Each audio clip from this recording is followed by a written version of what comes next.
One of the research reports that really made waves was your Bitcoin First paper that you wrote, I think, in early 2023, if I'm mistaken, or you kind of revisited it. And you really just talked about how Bitcoin is a little bit different or should be considered different from the rest of digital assets. And that's a conversation that we have a lot at Swan with clients.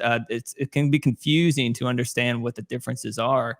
And so maybe if you could just from a high level talk about what you think are the biggest differences between Bitcoin and other cryptocurrencies today. Yeah, it was one of our first papers that I wrote when I started at Fidelity, and is still one of the most downloaded, most popular. Originally came out in 2022, I think I want to say, and then we revisited, as you said, kind of refreshed it with our new branding. But all the things in here are very evergreen, and they've really held up for the most part. We make a little more, not prediction, but speculation as to what the future could look like in the latter part of the paper. But the beginning still remains the same, which is the core thesis of why investors need to consider Bitcoin first. Not saying for every investor out there, it's the only one, but it should be the first one you consider, not only because it was the first and pioneered all of this, but because it's the most simple in many terms. You know, the Bitcoin network does one simple thing, which is to make sure Bitcoin are moving around, they're not getting double spent, and the number of Bitcoin coming out remains consistent. And so all of these things work together to make Bitcoin very different from everything else. And so because it was the first one, we talk about in the paper how it was like the wheel. Once the wheel's invented, you can't invent another wheel. Everything that comes after it will just be trade-offs or minor variations of it. And that's what we've seen with all these other tokens, other crypto projects. They make trade-offs. They make trade-offs mostly on the three characteristics. If you think back to the trilemma, we've talked about that before, I'm sure, on your show.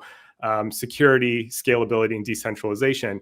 Bitcoin puts forth the most secure, most decentralized network. That's what it focuses on. And these other things have made trade-offs in there. And so, again, we like to be intellectually honest. We're not saying these things might have other purposes, but you have to be honest with yourself that you're making a trade-off.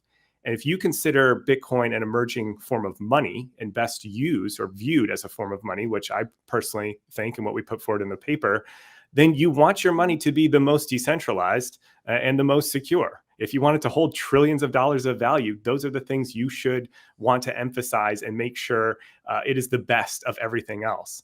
And so that's kind of the gist of the paper and what still stands true to us today. Yeah, it's always made sense to me. I mean, if something's trying to be a new form of money, security is going to be paramount for kind of protecting that scarcity, that 21 million, which is a function of its decentralization. And if that ever gets put into question, I mean, the whole experiment kind of, I think, falls apart. If there's a ton of doubt in whether there's 21 million total supply, that's everything, in my opinion. So all other kind of functionality and scalability moves downstream, in my opinion, from security and decentralization. But it seems like these other cryptocurrencies, they're basically giving up on this idea to compete with Bitcoin as the digital money, so to speak, or the store of value. And that's also, makes me kind of bullish on it because it doesn't seem like there's that much competition where everything else seems to have a lot of competition. They don't seem to have as much moats, or they're looking for a product market fit. Bitcoin seems to really already have one. The world needs something to protect themselves against monetary debasement. These other ones, I'm not so sure. So how do you kind of work through that? Because we've seen kind of Ethereum's market or kind of competition really come for Ethereum over the last year or so with Solana and other competitors, whereas Bitcoin still just kind of seems like it's in its own thing, focused on becoming that store of value. How do you view things? That's actually exactly how I view it as well. Two buckets. Bitcoin is one bucket, and it's the only thing in the bucket. Emerging form of money. And you want these things. Everything else makes trade-offs. So they're in a separate bucket, but there's all kinds of use cases and things they're doing with it. And some of it's really interesting and really cool, but the problem is you have so much more competition there. And you use some terms that I used to be an equity analyst. A lot of people will kind of pick up on things like moat. You think about a company has a competitive advantage in a moat.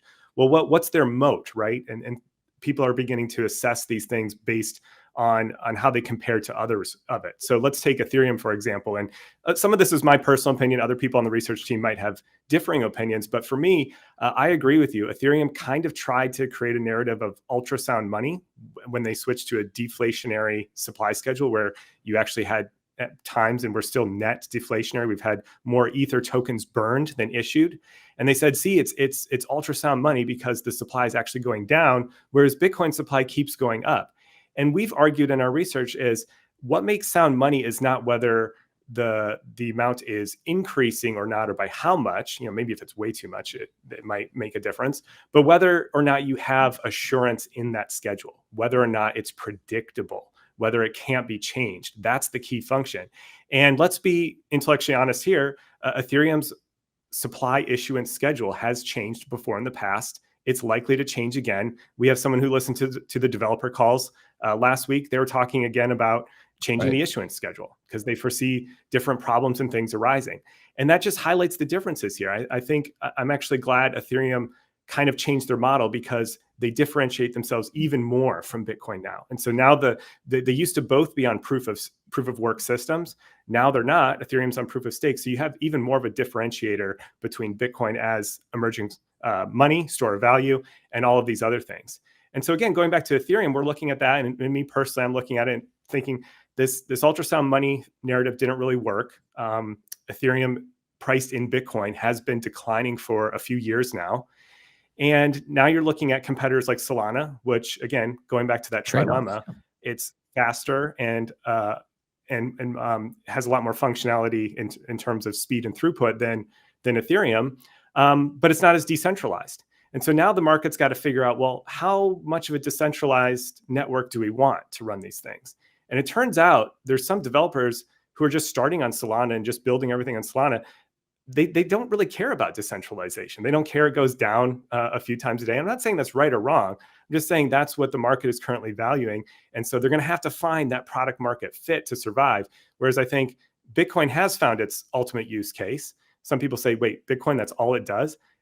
Store value and act as a money and a payment system. Yes, that is the killer app. It's found its use case. Leave it alone and let it aspire to be that. Whereas all these other things are going to have to compete to try to find their product market fit. They're just different technologies, like different consensus mechanisms, different value propositions, different communities, and they just really shouldn't be placed in that same bucket, like you mentioned.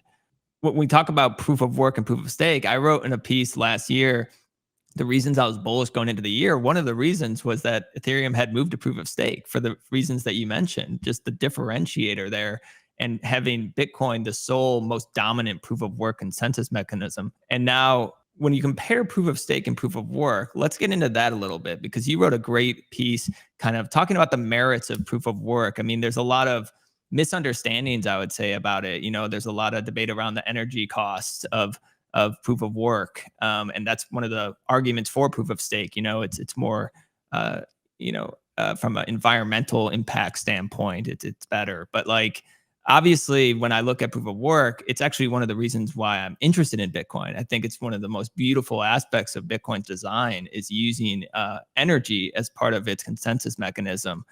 So what do you think about it? What would you say are the merits of proof of work? Maybe you can compare it to proof of stake at the end. Yeah, to back up a little bit, just because I had some of those same feelings. A lot of people learn about Bitcoin and then they learn about mining and proof of work later, and rightly so, because it's kind of complex. But because of that, it's always viewed, especially in the media and other places, is viewed as kind of this add-on. Like, well, it's needed for consensus, but it's too bad that it has to use energy, and maybe they could have switched to something else. And it's got this byproduct of having to expend computing power and electricity. And instead, we want to take this paper, and this is one of my favorite ones that I've ever written because I went through this learning process, similar to your feelings of just realizing this is one of the most beautiful incentive mechanisms ever created to support this thing, which is it's not a byproduct, it's a feature. Yep. Proof of work is a feature that upholds all of this. And so in this paper, what we tried to do was, I think the subtitle is like a non-technical guide. We wanted to make this accessible to everyone and especially accessible to investors, because our whole point is if you are going to invest in this thing, and especially in scale or size, you need to understand proof of work. You need to understand why it works, why it's necessary, and why it's so beautiful. And so I think we successfully leaned on analogies, and we referenced work from other, standing on the shoulders of giants. Jan at your team there, Knut Svanholm, their work there. They have these beautiful analogies of how this network actually works, this proof of work mechanism. And so I think every investor needs to understand at a non-technical level, we don't use even the word hash or knots or anything like that, how this works. And we go through kind of like a voting mechanism and then a lottery. And then how this is actually linked to Bitcoin's investment properties. So again, going back to Bitcoin as an emerging store of value, emerging monetary good, why would you want proof of work linked to that? How does that uphold those actual investment values and that investment thesis? And those two things to me are the same. And so if you think about money, and we think about how gold was money for thousands of years, one of the defining characteristics was it was scarce. It was hard to produce. You couldn't just conjure gold out of thin air. Maybe in a brief period of time during the California gold rush, you could find some in a river. But if you hold an ounce of gold in your hand, it's heavy. And somebody somewhere had to use a lot of energy and power to dig it out of the ground, purify it, melt it, smelt it, whatever the process is. I don't even know what all goes into it, but it takes a lot of work and energy. And that doesn't necessarily give it value. Value is subjective. Some people might value that and they say, great, you put a lot of work into something. I don't care. But it does make it unforgeable, right? That unforgeable costliness. It has a cost to create. And that's what really underlies and backs it. And Bitcoin is the same thing. If you look at a Bitcoin, you can see it's genuine on the ledger, on the computer. Somewhere at some point, somebody expended a lot of computing power and electricity to bring that Bitcoin into existence. And that's a really weird thing that's kind of mind-blowing that I didn't get for a long time until I kind of went through these analogies and reasoned through it. Some of the things we note in the paper is, I think it was Knut who said, Bitcoin's weightless, which is great. You can send it through space, right? But how do you have something that's so virtual, ephemeral, and weightless? How do you make that thing have value? Well, you attach energy to it. You bind energy to it. And now all of a sudden, that thing isn't just some digits on a screen. It actually represents real work that has been done. One of the other ones I've heard is it's a digital receipt for work that has been done. Never before in history have we been able to have something on our screen, something virtual like a file, and know with certainty, without a third party, that work was done to create that. You could do some work for me and I could say, here's a digital token for the work you did, but nobody can verify that. They'd have to go to me or some other counterparty to verify that. But Bitcoin doesn't need that. Just like gold, that ounce of gold in my hand, I don't have to check with someone that work was done. I just know inherently work was done. The same thing is with Bitcoin. I know inherently that work was done with it. And so that's what really anchors proof of stake. And it's the feature that should be cherished, not just kind of pushed aside and disregarded, because that is the key thing that links it to that investment thesis as a store of value, as a emerging monetary good.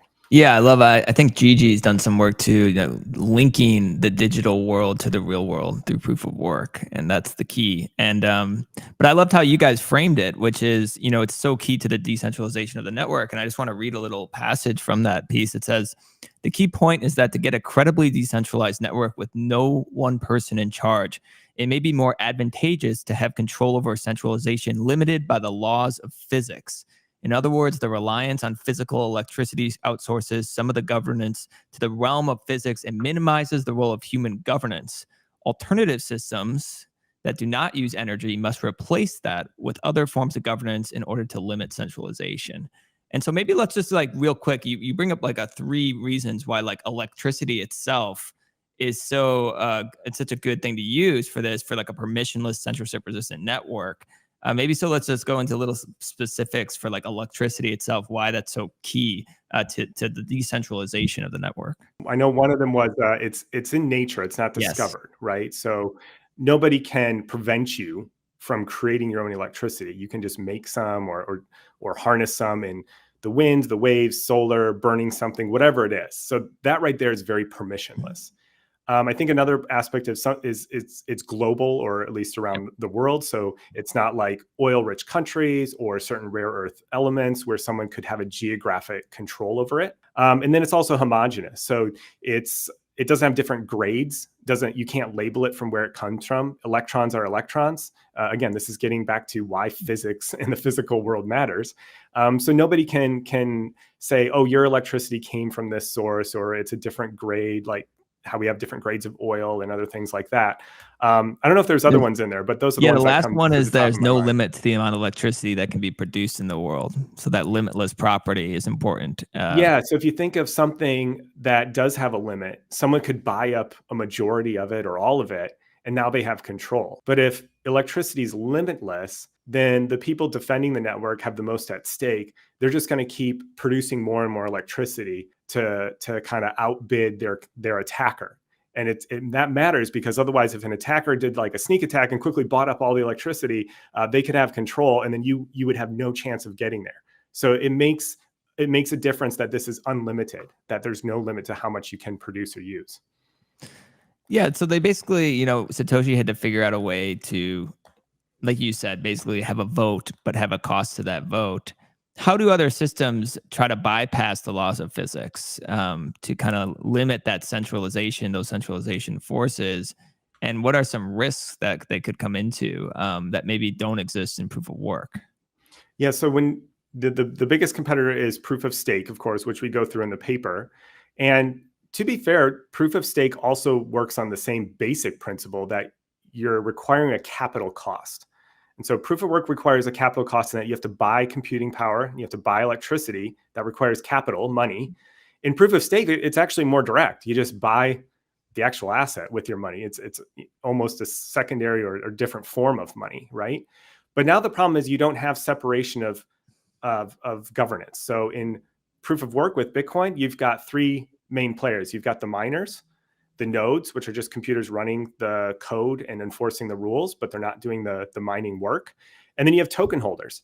And token holders have no say over the network. Someone with $1 billion in Bitcoin has no more power over the network than someone with $1 in Bitcoin.